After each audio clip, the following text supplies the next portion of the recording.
اتل ما اوحی الیک من الکتاب واقم الصلاۃ ان الصلاۃ تنہی عن الفحشاء والمنکر، یقیناً نماز روکتی ہے فحشاء سے اور منکر سے۔ یہ عام طور پر لوگوں کے ذہن میں رہتا ہے کہ صاحب یہ نماز ہم بھی پڑھتے ہیں، لیکن نماز کے ساتھ لوگ 420 بھی کرتے ہیں، نماز بھی پڑھتے ہیں، جھوٹ بھی بولتے ہیں، نماز بھی پڑھتے ہیں، بلیک مارکیٹنگ بھی کرتے ہیں، نماز بھی پڑھتے ہیں، یہ بھی کرتے ہیں۔ یہ ہے ہمارے معاشرے کا، اور نوجوان نسل میں جو ابا اور جو بغاوت پیدا ہوئی ہے دین سے، میں بربلا یہ کہتا ہوں کہ یہ ان مذہبی لوگوں کا رد عمل بھی ہے جنہیں وہ اپنی آنکھوں سے دیکھتے ہیں کہ ہمارے ابا جان نماز میں تو بڑے پکے ہیں، لیکن اتنے ہی پکے جو ہیں وہ دکان پر جھوٹ بولنے میں بھی ہیں۔ ظاہر بات ہے کہ بیٹے سے تو چھپی ہوئی بات نہیں، آپ کسی سے چھپا لیں گے، آپ کی بیوی سے تو آپ کی کمزوریاں جو ہیں وہ چھپی ہوئی نہیں ہیں، آپ کے گھر والوں سے، آپ کی اولاد سے تو چھپی ہوئی نہیں ہے کہ نماز میں بھی پڑے پکے ہیں، جھوٹ بولنے میں بھی پکے ہیں۔ ظاہر بات ہے کہ اس کی طبیعت، نوجوان جو ہے اس کا معاملہ یہ ہوتا ہے کہ وہ ان چیزوں پر غور کرتا ہے، چاہے اگر سعادت مند ہے آپ کے سامنے بولتا نہیں، لیکن آپ کو دیکھ تو رہا ہے، اس کا ایک اثر وہ قبول کرتا ہے، اور وہ سمجھتا ہے کہ نماز بیکار ہے، فائدہ کیا اس کا؟ اگر نماز کے ساتھ یہ بھی ہے، اگر نماز کے ساتھ سنگ دلی بھی ہے، ایک غریب آدمی کو دیکھ کر آپ کا دل نہیں پسیجا، نوجوان جو ہے اس کا بھی تاثر قبول کرتا ہے کہ ہمارے ابا جان کے پاس کتنی کچھ دولت ہے، اور اس نے اپنے ایک دکان کے ملازم کے ساتھ کیا سلوک کیا اس وقت، اس کی بیوی بیمار تھی، اسے کچھ قرض کی ضرورت تھی، اور ابا جان نے کس طریقے سے ڈانٹ دیا، دھتکار دیا ہے۔ یہ نوجوان جو ذہن ہے یہ ان چیزوں کو دیکھتا ہے اور ان سے امپریشن لیتا ہے، اس سے تاثر لیتا ہے۔ تو یہ مسئلہ ہمارے ہاں کے زندہ مسئلوں میں سے کہ کیا وجہ ہے کہ ہماری نمازیں جو ہے بے اثر کیوں ہو گئی۔ قرآن دعوے سے کہہ رہا ہے کہ نماز تو فحش اور بے حیائی کے کاموں سے روکتی ہے، جبکہ ایسے لوگ ہمیں نظر آتے ہیں معاشرے کے اندر کہ نماز میں ہو سکتا ہے، میں نے مثالیں دی ہیں بعض اوقات، جب میں اپنی MBBS سے فارغ ہو کر تازہ گیا تھا منٹگومری، جو اب سائیوال کہلاتا ہے، میں نے وہاں 2 اشخاص کو دیکھا۔ ایک وہاں حاجی بلیکیا کے نام سے مشہور تھا، اس کی یہ داڑھی تھی لمبی،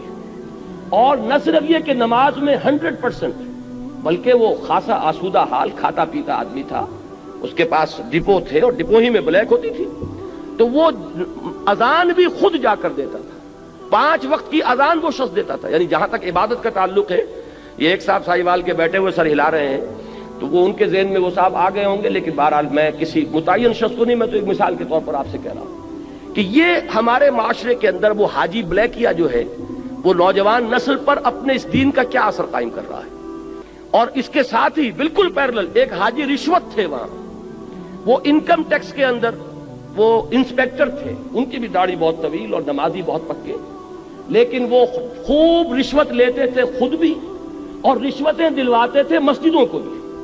جا کے جب وہ کسی پارٹی کا گلا دباتے تھے تو اپنے لیے بھی کچھ لیتے تھے، اور اللہ کو نہیں بھولتے تھے، اللہ کے گھر کے لیے بھی چندے لے لیتے تھے۔ یہ ہے ہمارے ہاں کی وہ دینداری کہ جس کی وجہ سے واقعہ یہ ہے کہ نوجوان نسل میں اگر دین سے دوری ہوئی ہے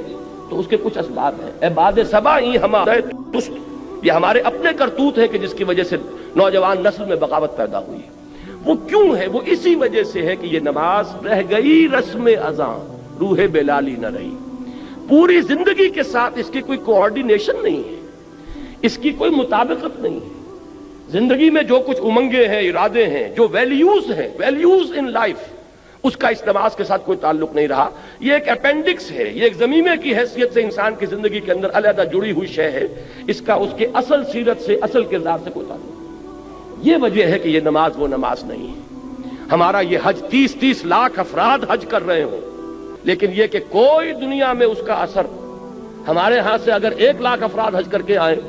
تو کوئی 1% دیانتداری معاشرے میں ہر سال اگر بڑھے اس 30 یا 1 لاکھ افراد کے حج کرنے سے، تو آج 40واں شروع ہو چکا ہے، 40% تو ہمارے ہاں دیانتداری بڑھتی اور بددیانتی گھٹتی، لیکن نہیں، معلوم ہوتا ہے کہ وہ جو کچھ ہے وہ سب ہے، نماز و روزہ و قربانی و حج یہ سب باقی ہیں، تو باقی نہیں ہے۔ وہ بیچ میں جو روح ہے وہ نکل چکی، اب یہ ریچولز کی شکلیں اختیار کر چکے ہیں یہ اعمال، یہ وجہ ہے۔ ورنہ واقعہ یہ ہے کہ بندہ مومن کے لیے سب سے بڑی تلوار وہ یہ نماز ہے، اللہ کے ساتھ تعلق قائم کرنے والی سب سے بڑی چیز نماز ہے۔